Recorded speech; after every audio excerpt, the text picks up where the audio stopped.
बोलो जयकारा बोल मेरे श्री गुरु महाराज की जय।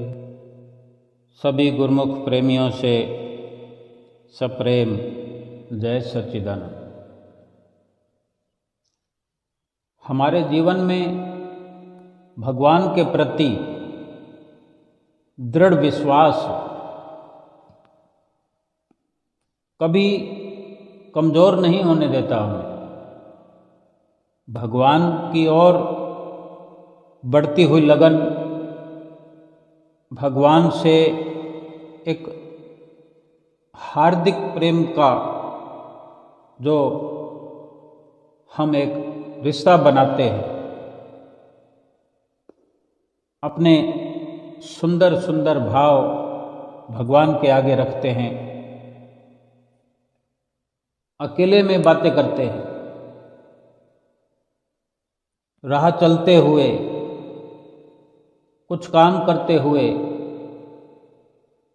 लेकिन कई बार हम महसूस करते हों या हम किसी और को भी देखते होंगे कि कोई इस प्रकार के कोई अनन्य प्रेमी भगवान के भक्त जो कि अकेले में कुछ बातें करते हुए देखे जाते हैं, होठ उनके फड़क रहे होते हैं। ऐसा साफ साफ प्रतीत होता है कि वो किसी से बातें कर रहे होते हैं, जब कोई वहाँ है नहीं आसपास में, अकेले कोई किससे बात करे। लेकिन ये अक्सर देखा जाता है कि ये प्रभु प्रेम में मतवाले प्रभु के भक्तों की अपने प्रभु से बातें हुआ करती है क्योंकि उनका भीतर ही भीतर प्रेम अपने भगवान से, अपने मालिक से, अपने इष्ट देव से जो हमेशा जुड़ा रहता है, उसी के तहत वो हर बात अपने भगवान से करते हैं। और हम जैसे गुरुमुख भी अनन्य गुरुमुख ही हो सकते हैं, कोई विरले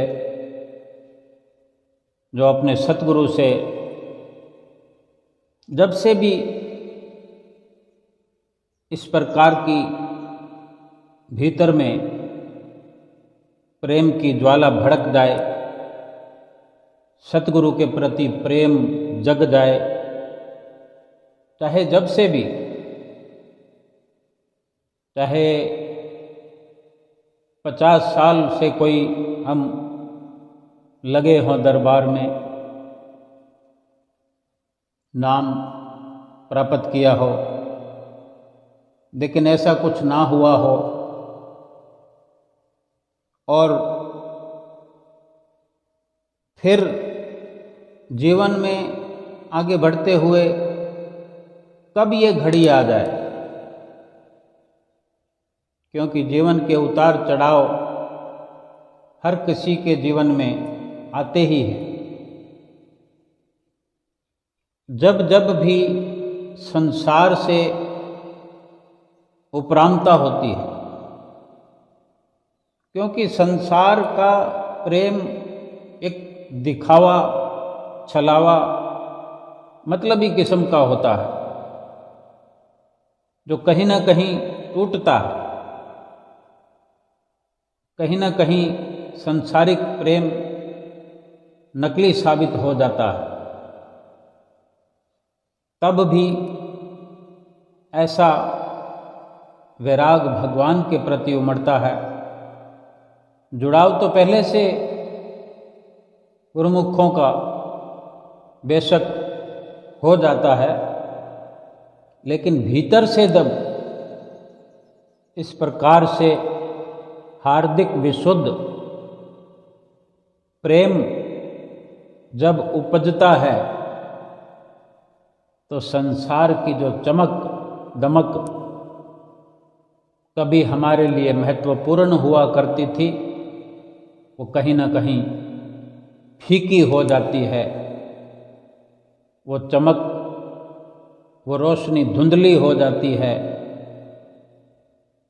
और इसी के चलते भीतर से एक सच्चे प्रेम का आगाज होता है। जब सतगुरु से इस प्रकार का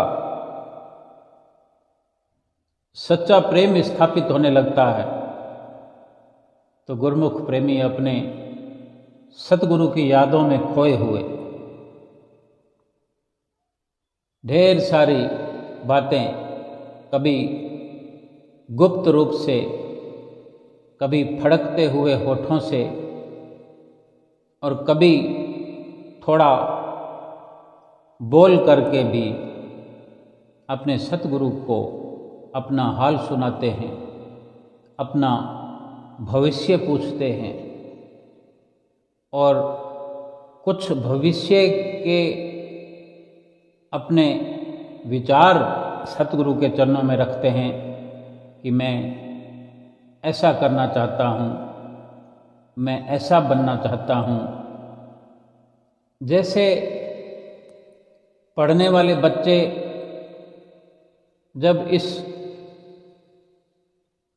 मुकाम पर पहुंचते हैं कि उन्हें एक निर्णय लेना होता है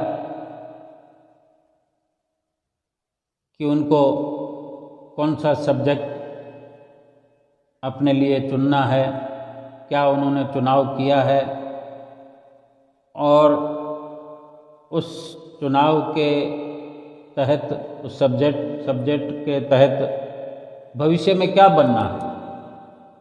तो ये विचारधारा वो अपने घर में माता पिता से, भाई बहनों से, मित्रों से अक्सर किया करते हैं और एक जब जुनून बन जाता है, जुनून हो जाता है उन्हें अपने सब्जेक्ट के प्रति या अपने भविष्य में जो अपनी तस्वीर उनको दिखाई देती है, जब वो जुनून का रूप लेकर के उस प्रकार की पढ़ाई में लगते हैं तब उसमें कैसी सफलता प्राप्त होती है ये हम अच्छी तरह जानते होंगे। तो ये भी हम जानने का प्रयास करें, ये भी हम जान पाएंगे कि सतगुरु से जब गुरुमुख का प्रेम इस कदर परवान चढ़ता है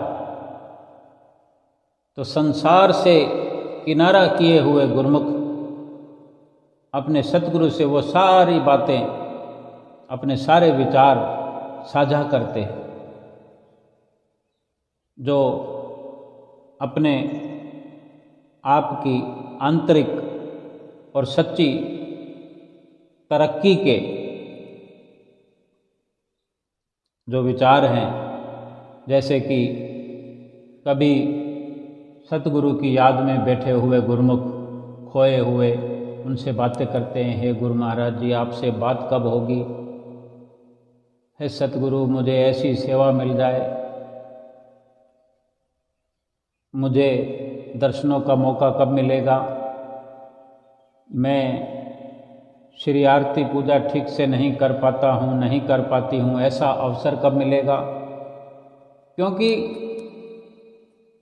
बहुत समय तक हम इन सतगुरु की आज्ञा को शिरोधार्य करते हुए मुकम्मल तौर से निभा नहीं पाते और जब ये निश्चित तौर पर भीतर से वैराग पनपता है, दुनिया से जब उपरामता होती है, संसार का जो असली चेहरा समझ में आने लगता है तो फिर ये सुरती का लगाव सतगुरु के प्रेम की ओर, सतगुरु की आज्ञा की ओर फिर बढ़ता हुआ जब अपना एक रंग बनाता है तब इस तरह के विचार जो कि अपने आप को सतगुरु से जोड़ते हुए बार बार प्रार्थनाएं हम करते हैं, क्योंकि अक्सर हम अपने से ही समझ सकते हैं, अपने खुद पर लेकर ही, कि श्री आरती पूजा जैसे दोनों समय करनी होती है, दोनों वक़्त की आरती पूजा करनी ही होती है, तो हम अव्वल तो कर नहीं पाते, लेकिन जब शुरुआत करते भी हैं तो आरती को पूरा नहीं कर पाते, या फिर सुबह की कर पाते हैं तो संध्या वेला की नहीं कर पाते, और संध्या वेला की कर पाते हैं तो सुबह की छूट जाती है। हर किसी का अपना अपना टाइम टेबल फिक्स है, और जब एक जिम्मेदारी का एहसास होता है कि ये हमारी पहली जिम्मेदारी है कि सतगुरु के द्वारा बताए हुए इन नियमों की पालना हमें अवश्य करनी है, तो जब इस प्रकार निमग्नता से इन नियमों से जुड़ने की कोशिश करते हैं तो भी बहुत सा समय लगा देते हैं, हम बहुत लंबा अरसा लगा देते हैं। बेशक ये आसान कार्य हों, लेकिन हम स्वयं इनको मुश्किल बना देते हैं। श्री आरती पूजा में खड़े हो गए तो मन नहीं लगता है, ध्यान लगा रहता है कि कब आरती पूरी होगी। हालांकि थोड़ा सा समय लगता है, कोई ज़्यादा इसमें समय नहीं लगा करता, लेकिन हम इतना समय भी हम नहीं बर्दाश्त कर पाते। पहले दिक्कत होती है। 20 मिनट की आरती पूजा का ये वक़्त है। सुमरन भजन अगर अलग से करते हैं तो 20 मिनट में आरती हो जाती है। 20 मिनट के समय को भी हम ऐसे व्यतीत करते हैं जैसे कितना समय हो गया, आरती हो रही है, ख़त्म ही नहीं हो रही। और फिर संध्या वेला की नहीं हो सकती तो ये भी बड़ी मुश्किल है। कभी मोबाइल पे करते हैं, या फिर ऐसा भी हो सकता है कि हम बहुत समय तक मोबाइल पर ही सुनते रहते हो, मोबाइल चला के रख दिया, मोबाइल में आरती हो रही है। अब हम कितना मजबूर हैं, या यूं ही हमने ये नियम बना लिया कि मोबाइल पर ही आरती करनी है, तो फिर हमारी एकाग्रता पूर्ण कैसे होगी? हम स्वयं अपनी जहाँ जिह्वा को हिलाना है, शब्दों का उच्चारण करना है, वो लाभ तो हमें अपने से करने पर ही होगा। वो शब्दों की याद भी हमें जब हम स्वयं करेंगे तभी श्री आरती हमें याद होगी, और याद होगी तभी हर शब्द पर हम गौर कर सकते हैं कि ये क्या शब्द है, इसका क्या राज है, क्या रहस्य है, इसके क्या मायने हैं, इसका कितना बड़ा मतलब है, छोटे से शब्दों का कितना गहरा इसका असर हमारे जीवन पे हो सकता है। बहुत सारी ऐसी हमारी विचारधारा हो सकती है। और फिर सेवा के बारे में विचार करें, कितना मुश्किल सा लगने वाला ये सेवा का शब्द, छोटे से शब्द है लेकिन कितना जटिल, हमें कितना मुश्किल लगता है। लेकिन जब इसमें हम एक बड़े अटल विचारों से जब इसमें लग जाते हैं, और सुबह शाम की ऐसी सोच बन जाती है कि अगर हमसे ये नहीं हो रहा है तो क्यों नहीं हो रहा है, फिर बार बार विचार आते हैं कि ये हम कर सकते हैं, ये हमें करना चाहिए, तो धीरे धीरे हमारा जुड़ाव होने लगता है, जुड़ाव बढ़ने लगता है। फिर जो मन इधर उधर भटकता था वो मन एक स्थिरता में आकर के वो समय जो बोरियत का लगता था फिर अच्छा लगना शुरू हो जाता है।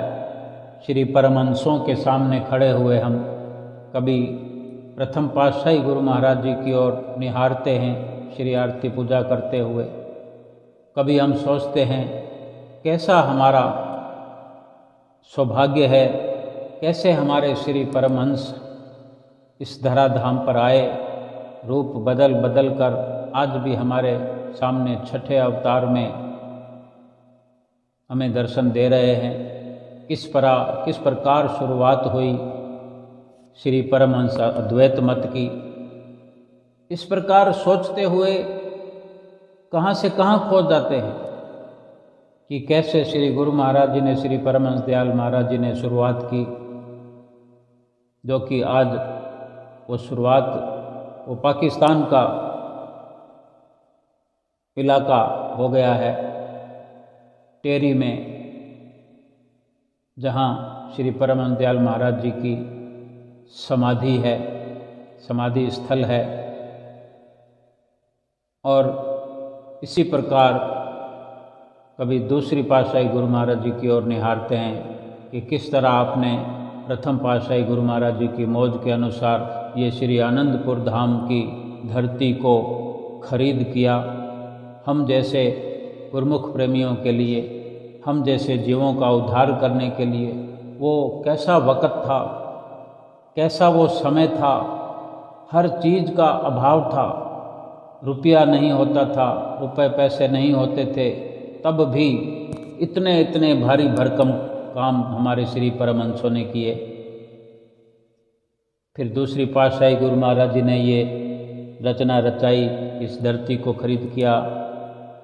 उन्हीं की फिर प्रेरणा से श्री तृतीय पातशाही गुरु महाराज जी ने बड़ा जो मुश्किल कार्य था, मुश्किल से भी मुश्किल, बल्कि दुनिया को तो वो कार्य नामुमकिन लगा, नामुमकिन समझ कर छोड़ दिया बड़े बड़े लोगों ने, राजा महाराजाओं ने।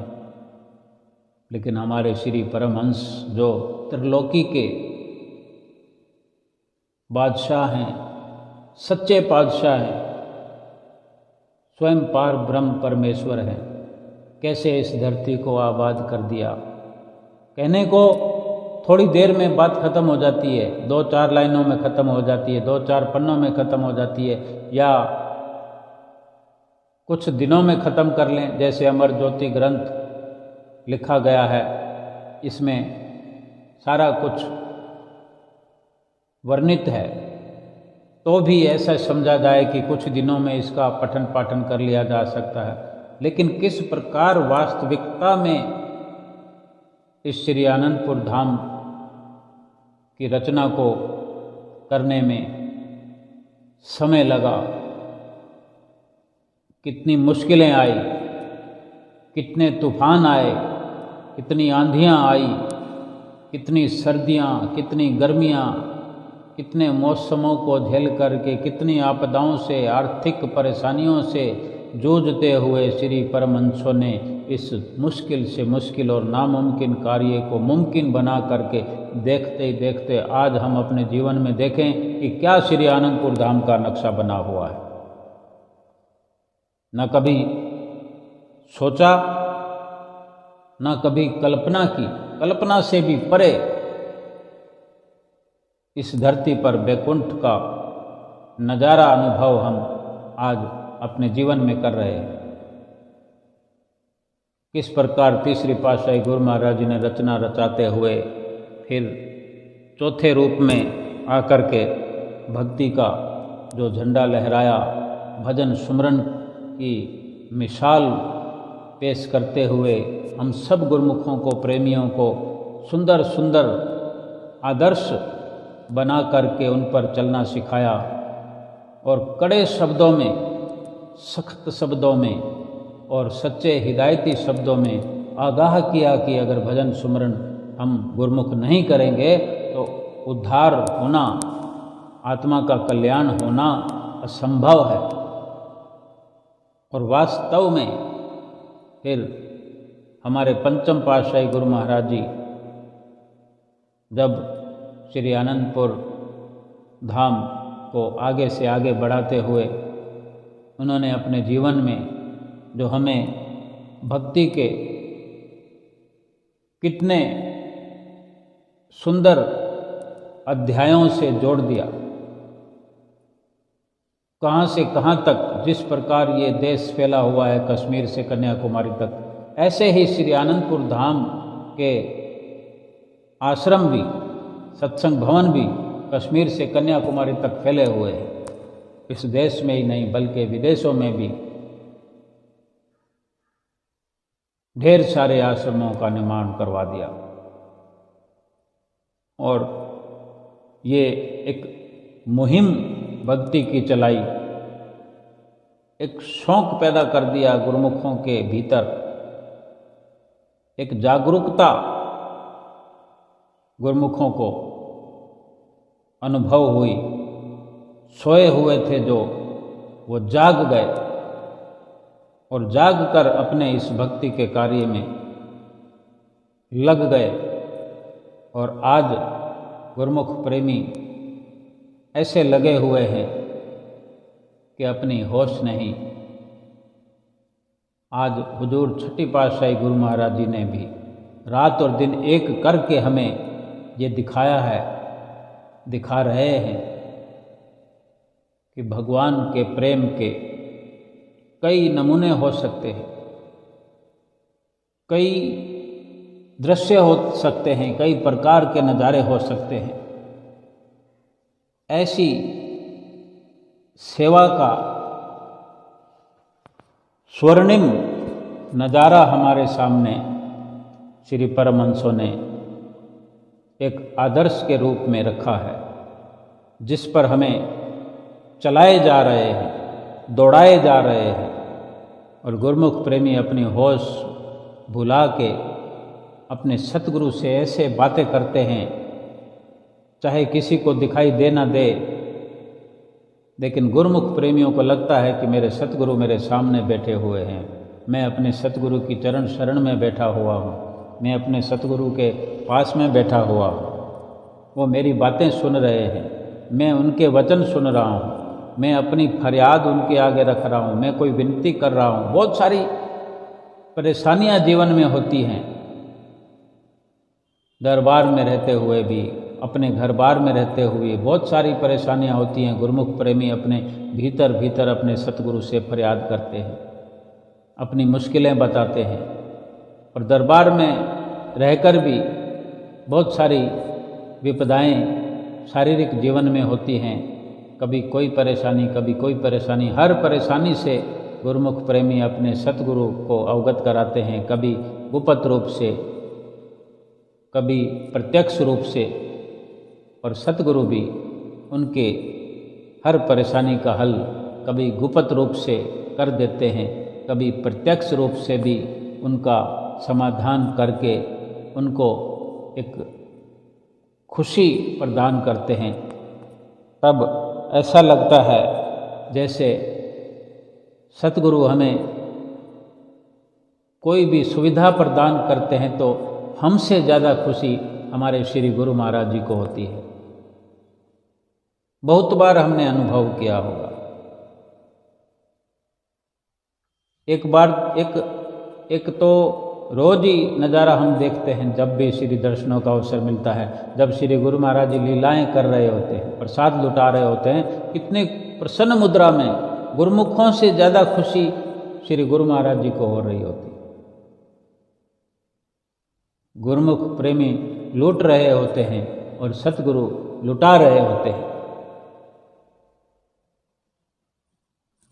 क्योंकि ये एक हमारे श्री सतगुरु का जो है,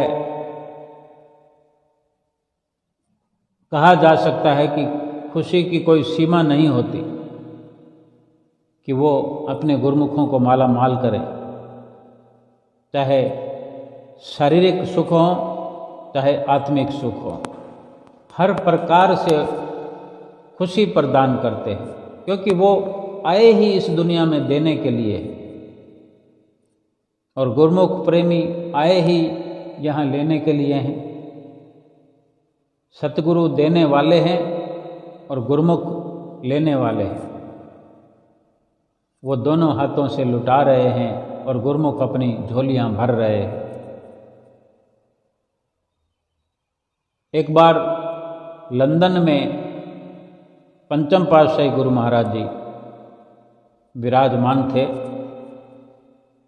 बड़े सुंदर दर्शनों से वहाँ बैठी हुई संगत को निहाल कर रहे थे।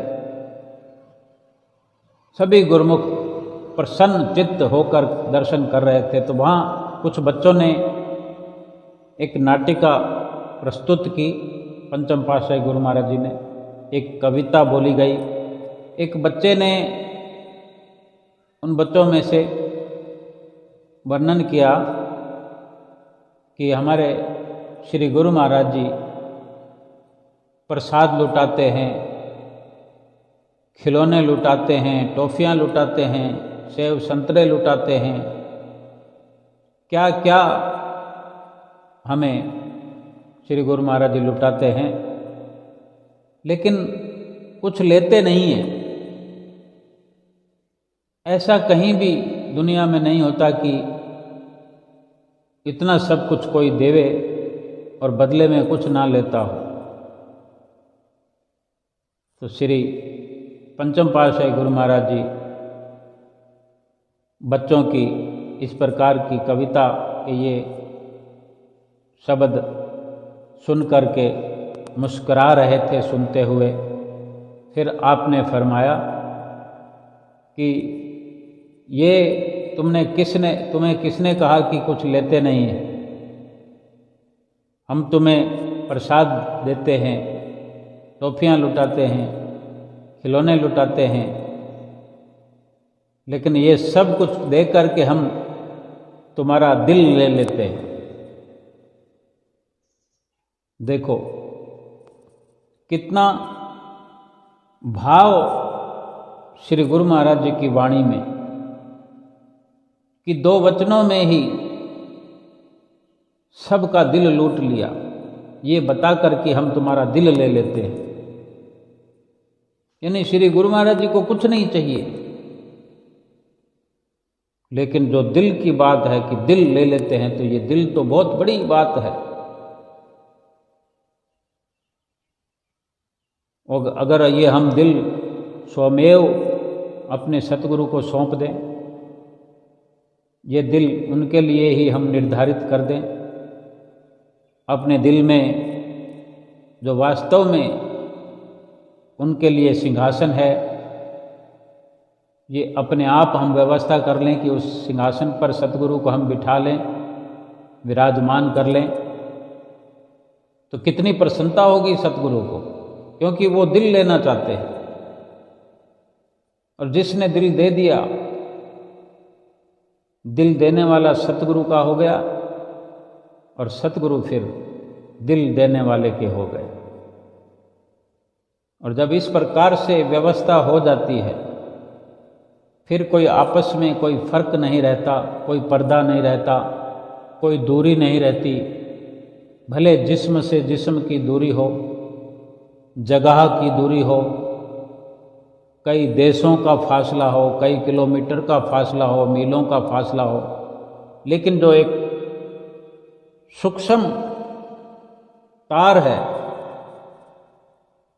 वो अपने सतगुरु से गुरुमुख की जुड़ जाती है और जुड़ी रहती है। क्योंकि जहाँ दिल का लगाव हो जाता है, फिर वहाँ आपस में एक ऐसा जुड़ाव होता है कि हर वक्त तड़फ ही बनी रहती है, कि सूक्ष्म जुड़ाव होने पर भी आपस में प्रत्यक्ष रूप से मिलने की भी तड़प बनी रहती है कि कब इन बाहरी आँखों से भी मैं अपने सतगुरु को देखूं, बाहरी कानों से मैं अपने सतगुरु के वचनों को श्रवण करूं, मुख से मैं अपने सतगुरु के सामने खड़े होकर कुछ फरियाद करूं, कुछ विनती करूं। ऐसा भाव हर वक्त बना रहता है, भावनाएं जगी रहती है। हम भली भांति ये विचार कर सकते हैं कि जिस प्रकार दिल का इतना महत्व है, और यही दिल अगर जिन्होंने संसार को सौंप रखा है तो संसार हमें हमारा बना हुआ दिखता है, हम संसार के हुए जा रहे हैं, लेकिन ये निभाव कभी हुआ नहीं, हमने देखा नहीं अपने जीवन में, क्योंकि देखने का भी भाव तभी उजागर होगा जब हम सत्य और असत्य की परख करने वाले हो जाएं, तभी परख पाएंगे, हम समझ पाएंगे कि वास्तव में अपना और बेगाना होता क्या है और निभाना क्या होता है। प्रीत संसार से अगर लगा ली तो कब तक निभेगी कोई पता नहीं,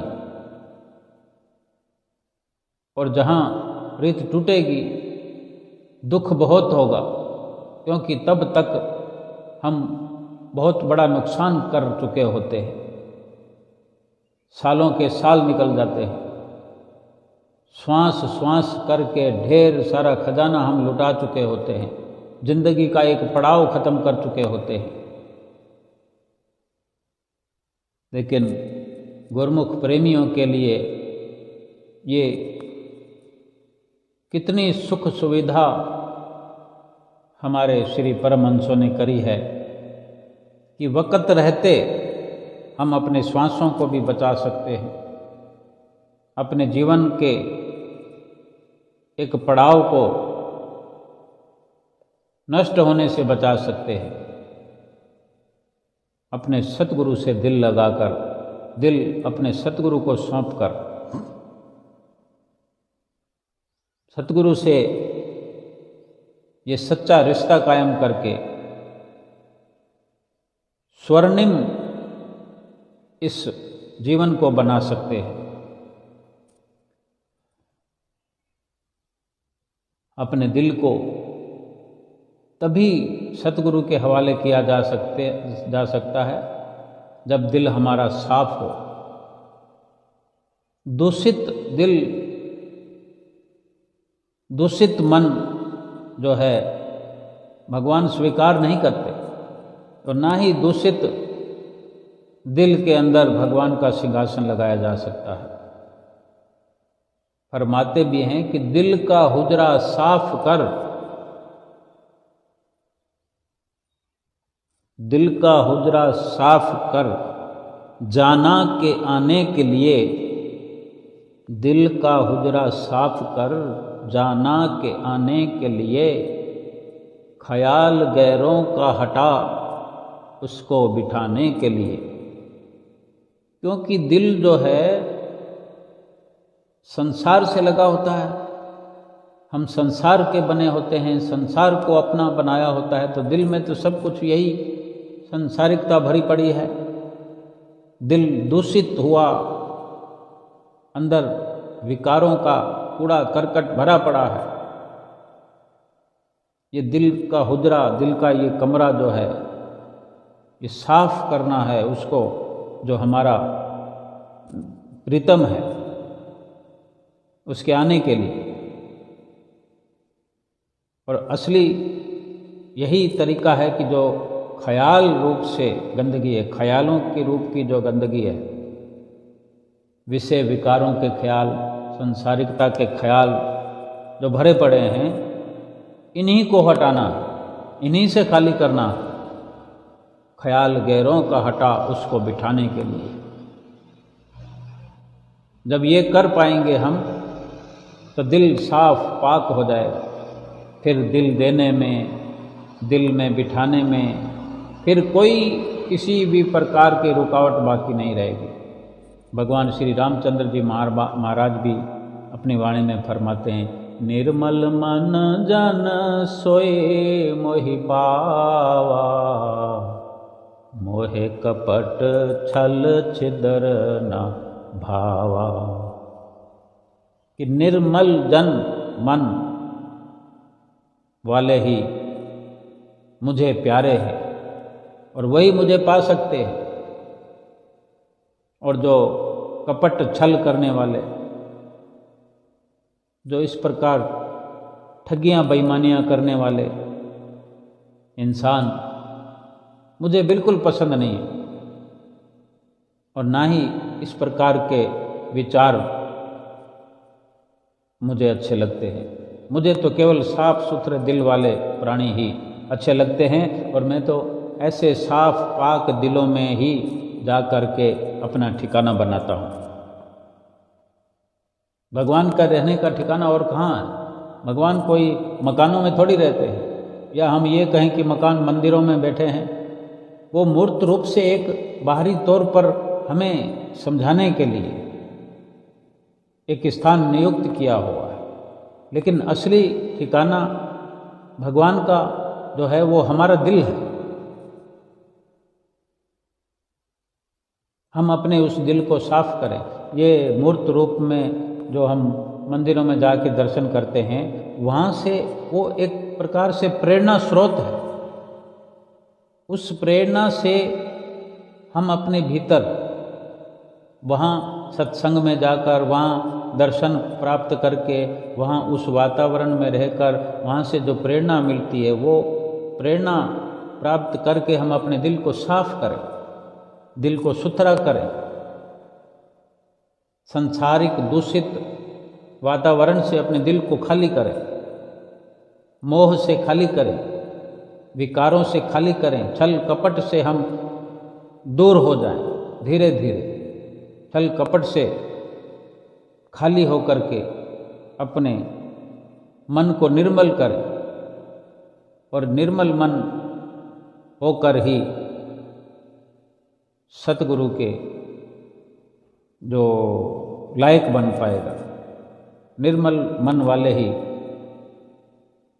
सतगुरु को अपने भीतर विराजमान कर सकते हैं, और निर्मल मन वाले ही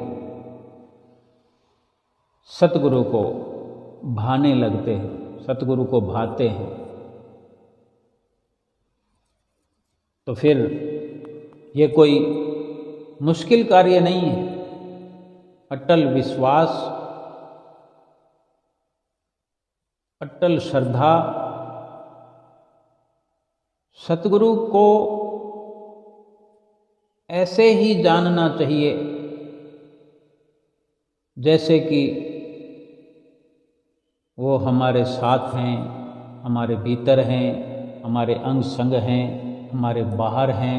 भले ना दिखते हो, लेकिन उनके बिना हमको रहना ही नहीं है, ऐसा भाव जाग जाए, ऐसा विचार बना रहे कि उसके बिना तो हमारा अस्तित्व है ही नहीं।